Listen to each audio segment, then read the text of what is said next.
नमस्कार, स्वागत है आप सभी का एबी स्टार न्यूज में और मैं हूं आपके साथ जुबैर चौधरी। अब तो चला है हमारी देवभूमि का, जहां सबसे पहले बात करेंगे बद्रीनाथ मंदिर की। बद्रीनाथ मंदिर की दीवार में आई दरार को लेकर एएसआई ने इसकी मरम्मत को लेकर 5 करोड़ के एस्टीमेट तैयार किए हैं, जिसमें इस मंदिर को लेकर सभी निर्माण कार्य पूरे किए जाएंगे। केदारनाथ की भांति बद्रीनाथ धाम को उसके दिव्य और भव्य स्वरूप में निखारने के लिए मंदिर की सुरक्षा पर विशेष ध्यान दिया जाएगा।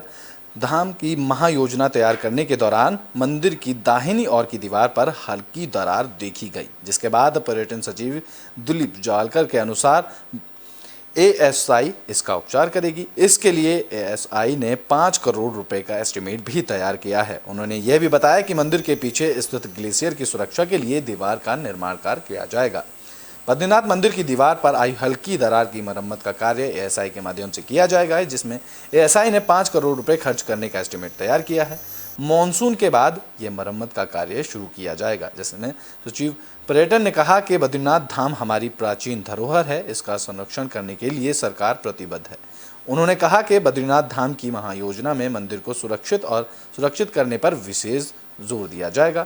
दरार की जानकारी मिलने के बाद एएसआई के इसके मरम्मत के लिए आग्रह किया गया था।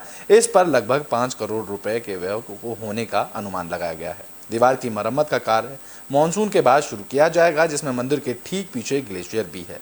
इसमें मंदिर की सुरक्षा के लिए केंद्र सरकार की संस्था डीआईजी को कंस्ट्रक्ट का जिम्मा सौंपा जाएगा, जिसमें मंदिर को किसी तरह का नुकसान ना हो, इसके लिए ग्लेशियर से सुरक्षा के लिए दीवार का निर्माण कार्य की योजना भी तैयार की जा रही है। बता दें कि केदारनाथ धाम की तर्ज पर बद्रीनाथ धाम के विकास के लिए महायोजना तैयार की गई है।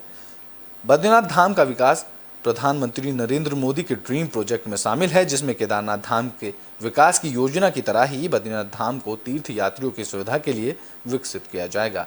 इसके लिए जमीन अधिग्रहण से लेकर कई योजनाएं शामिल हैं। इस पर राज्य सरकार तेजी से काम भी कर रही है।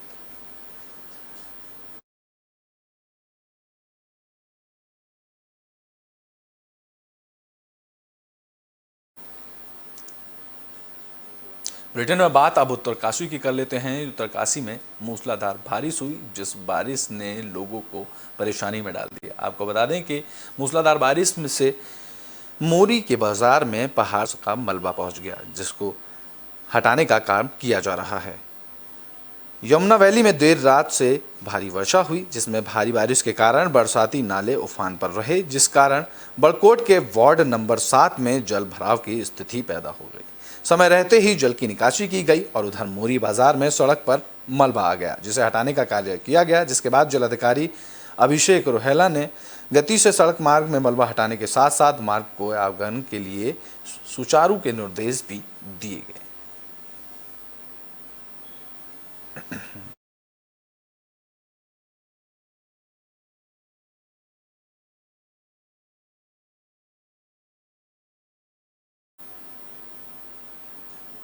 बुलेटिन में बात अब देवप्रयाग की करेंगे, जहां एक नदी में एक गाय 2 दिन से फंसी रही, जिसके बाद देवप्रयाग पुलिस ने रक्षक बनकर गाय का रेस्क्यू किया। संगम नगरी देवप्रयाग में पुलिस के जवानों ने एक गाय को भागीरथी नदी से रेस्क्यू किया। इस दौरान बहाव तेज होने के चलते जवानों को दिक्कतों का सामना भी करना पड़ा। जानकारी के अनुसार देवप्रयाग में भागीरथी पुल के करीब 100 फुट नीचे एक गाय फंस गई।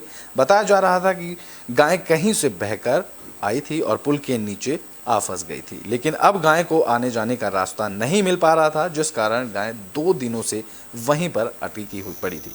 जब इसकी सूचना पुलिस के जवानों को मिली तो उन्होंने स्थानीय लोगों के साथ लेकर रेस्क्यू ऑपरेशन शुरू किया, जिसके बाद 4 घंटे की कड़ी मशक्कत के बाद पुलिस के जवानों ने आपदा उपकरण और रस्सी के सहारे गाय को भागीरथी नदी से तैरकर सकुशल रेस्क्यू किया। पुलिस के इस साहसिक कार्य का स्थानीय लोगों ने जमकर तारीफ की है।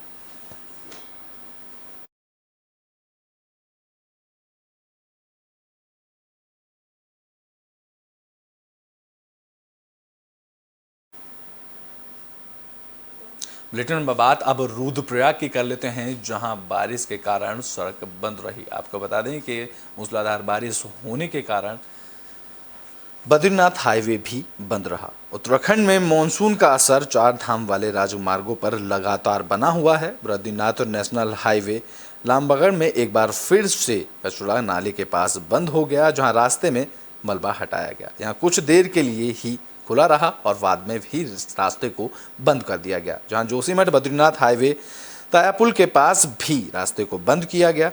इस तरह ऋषिकेश बद्रीनाथ NH सिरोह बगड़ के बीते 2 दिन से बार बार रास्ते को बंद किया जा रहा है। सिरोह बगड़ में पहाड़ी से मलबा गिरने रुक कर जारी है। हल्की बारिश से ही यहां से यात्रा करना खतरनाक हो रहा है।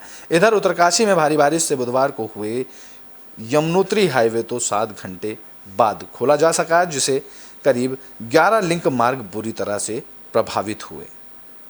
बद्रीनाथ हाईवे सिरोहगढ़ के पास मलबा गिरने से लोगों को काफ़ी परेशानी का सामना करना पड़ा। इसके बाद छातीखाल श्रीनगर वाला रास्ता भी बंद किया गया। इसके अलावा तिलवाड़ा मयाली धनशाली मार्ग पाला कुराली में बंद है और केदारनाथ हाईवे मेदनपुर बटवाड़ी शेण के पास पहाड़ी में निरंतर मलबा और पत्थर गिर रहे हैं, जिस कारण रास्ते को बंद किया गया है। बारिश के कारण सब जनजीवन अस्त व्यस्त हो गया है।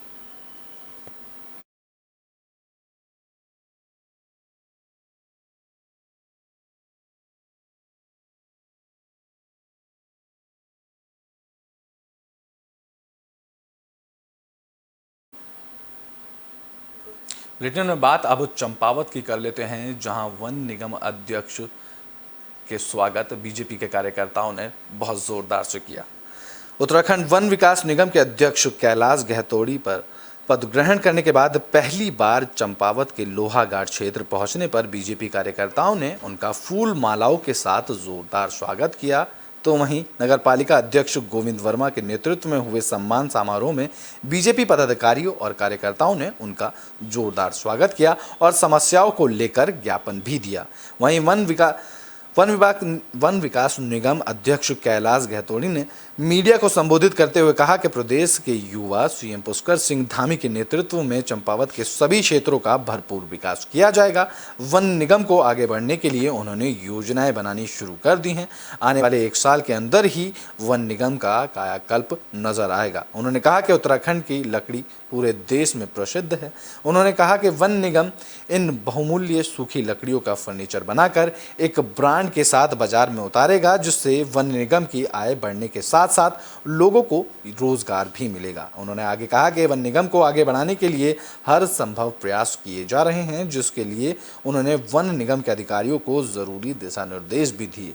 वन निगम से संबंधित जनता की शिकायतों का निस्तारण भी किया जाएगा। इस दौरान वन निगम अध्यक्ष कैलाश गहतोड़ी ने अपनी स्वर्गीय माता जी को याद किया और उनके बनाए गए रसोई घर का शुभारंभ किया।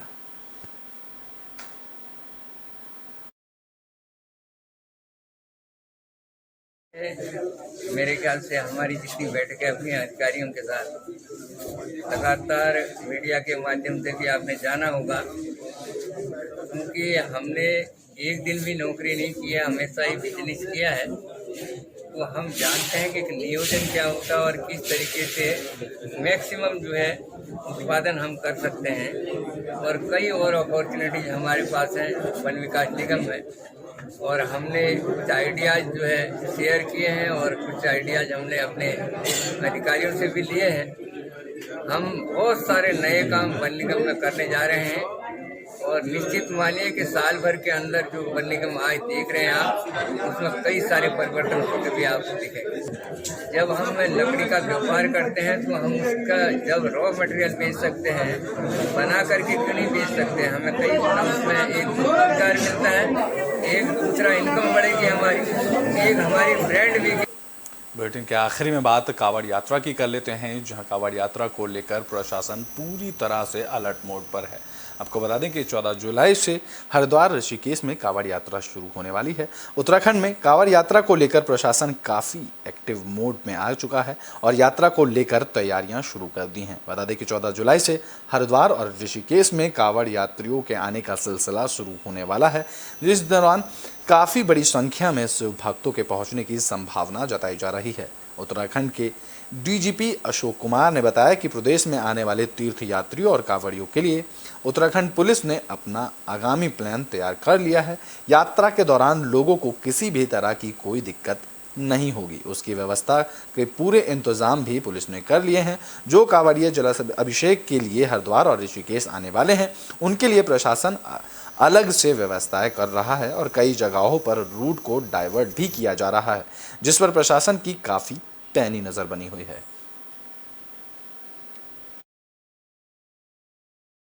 देखिए उसमें हमारी कोशिश तो रहती है जितना कम से कम रेस्ट्रिक्शन लगाने पड़ेंगे, परंतु कुछ अवधि के लिए रेस्ट्रिक्शन लगाना पड़ेगा। और जो पूर्व की भांति जैसे ऋषिकेश होते हुए चिल्ला होते हुए भेजते थे, ऐसे करना पड़ेगा। तो कब से ये रोकथाम? देखिए वो बेसिकली कांवड़ तो 13 से शुरू हो रही है, तो वो देखते हैं कि भीड़ कब बढ़ती है। वैसे 21 से उसका पीक शुरू हो जाएगा, ये पक्का है कि 21 से 26 तो पीक है, तो 21 से पहले ये व्यवस्था प्लेस में आ जाए। हमारी देवभूमि में अभी के लिए बस इतना ही। देश और दुनिया की तमाम खबरों के लिए देखते रहें एबी स्टार न्यूज।